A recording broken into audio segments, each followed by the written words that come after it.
So we're here today because we have a brand new rhino calf.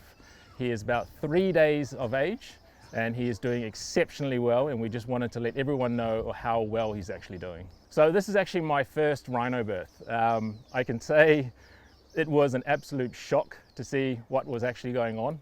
It was also very, very interesting to be there for the whole process. I never expected a rhino to actually make those sorts of noises. He is the cutest little rhino you will ever see. It is an absolute privilege to be, one, here for the birth, two, to have the opportunity to work with a baby rhino, as well as rhino species in general.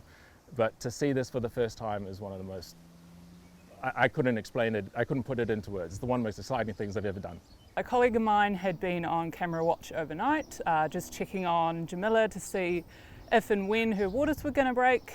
He'd said that there had been some signs. She was a little bit restless, backing herself into a corner, getting up and down, and in the morning we saw what we thought was the amniotic sac coming out of her vulva. About an hour later, I tucked my head in just to check on her and could see that the calf's feet were starting to come out.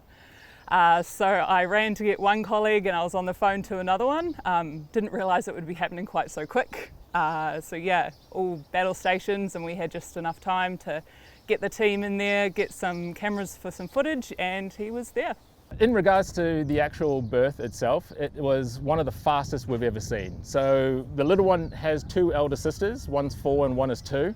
Both of them were roughly about an hour's length in terms of their birth itself. However, the little one, from the time Jamila's water broke to the time he was actually on the ground, took roughly about 3 minutes. So it's one of the fastest we've actually ever seen. With Jamila and Zambezi being the parents of the newly born calf, their genetics are very, very important for the breeding program within Australasia. So in regards for the new calf coming along, we're very, very happy that the new calf is actually coming along, and it will actually add to the advocacy program for southern white rhinos overall. So having a newborn calf is very, very important to us. Knowing how threatened these guys are in the wild, it was a very special experience, something I didn't think I'd ever be able to see, let alone see so closely.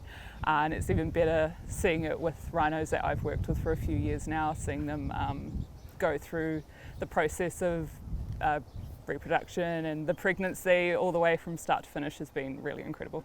He doesn't have a name as of yet. We're waiting for his personality to develop, and then in January we'll probably be looking at how we were going to be naming him. When will the public be able to meet him? So it most likely will be in the early new year. We're just waiting for mum and baby to be a lot more settled. We're also waiting for the herd just to sort of be a little bit more calmer, and that's when we will start looking at their introductions and then the public being able to see them.